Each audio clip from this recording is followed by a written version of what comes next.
But in this case I'm going to be using, instead of a translucent fritz, I mean this is a new fritz that's on the market, it's called Fire Flash. It's got a red flash through it, as well as a translucent. It's a nice fritz to use. But anyway, the pattern's a good pattern in itself too.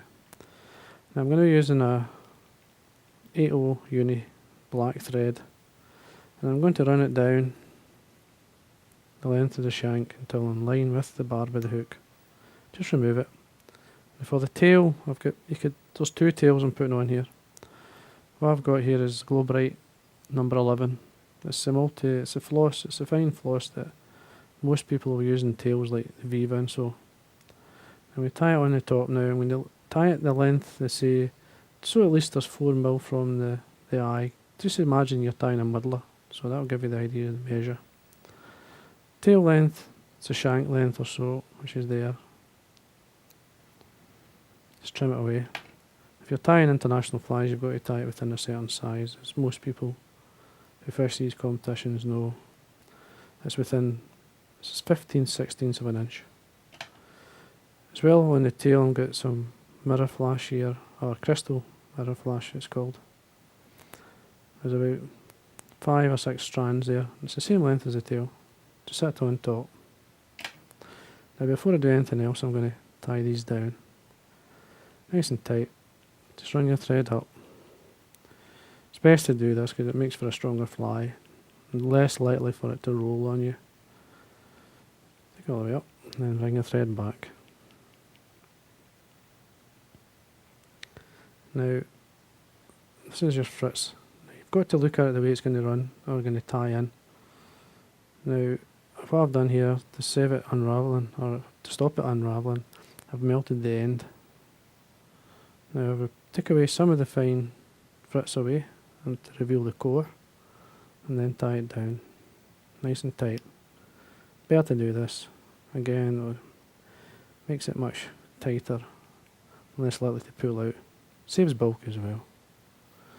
Now just all you do is lie it towards the back.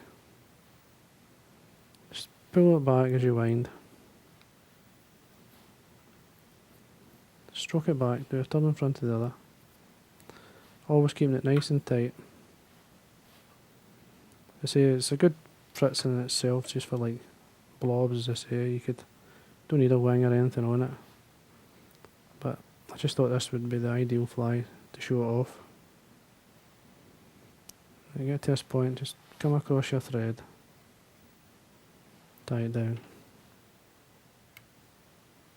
Take away the excess here. Now you can fold it back. Anything going forward, just fold it back. Get the thread down and come back up.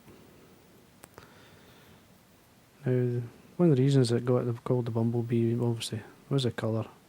But as well, I put some tied legs on. Now I'm only putting, these are knotted legs, these are pheasant tail dyed black. Now there's 3 fibres in each leg and then knotted. Just to make them a wee bit heavier. Now you've got to be careful that you don't go too long to make sure it's within the tail length, especially if you're tying international size. Now it's these two on the side. Now you've got to remember there is 6 fibres on there. So the other 2. You don't have to put these on, just look, and it certainly visually looks really good. Another 2 on the other side. Nice and tight. And trim away the waste. Then take a thread up, tie it down. Now for the wing, we're using some dyed black marabou. Tear some off the stem. Get the length you're looking for. Now I'm looking for the best bit of the marabou, the thickest part. Round about there, and then pinch them apart. Don't cut them. Makes for a better fly if you do that. Cutting them just looks hell, it doesn't look good at all. Just watch the length of your wing, just to the back of the tail. And then what I do here is to remove some of this excess fluff. Just throw it back. Again, it'll help tie it in much better. And at the same time, less bulk, just tie it down. Take away the excess, tidy up again. Now you get some of your black fire flash. Just again, what I'm going to do is reveal some of the core.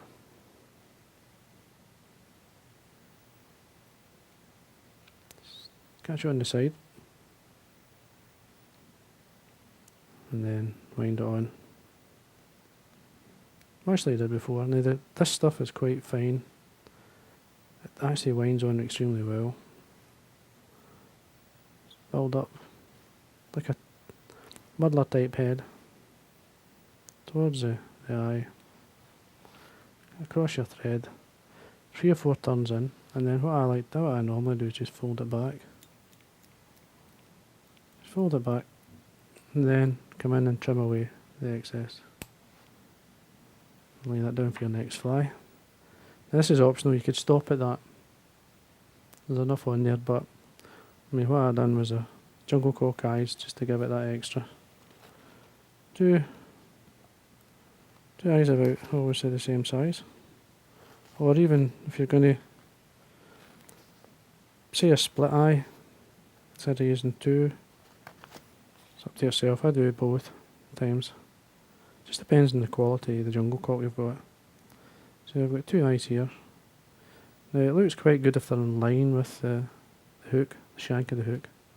So what I do is get the length I would like, pull back the fibres that I don't want, catch them on the side, come in with 2 or 3 turns, 1, 2, 3. Now all I'm wanting to do is to make sure it's sitting where I want. And you're happy, which I am, then I tighten up. Now these ends, fold them back, tuck them back. Fly will last, or the jungle cock will never get pulled out. It's got to break off. And it's expensive enough without falling out. Then, before you do anything, quick finish. Trim away your thread. You can break these off, or cut them off. Just try and break them off. Yeah, that's fine.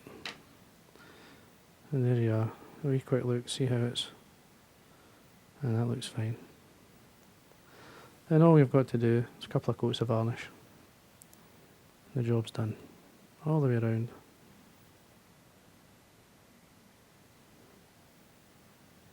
Take your time. And there you are. And that there is your Bumblebee Blob.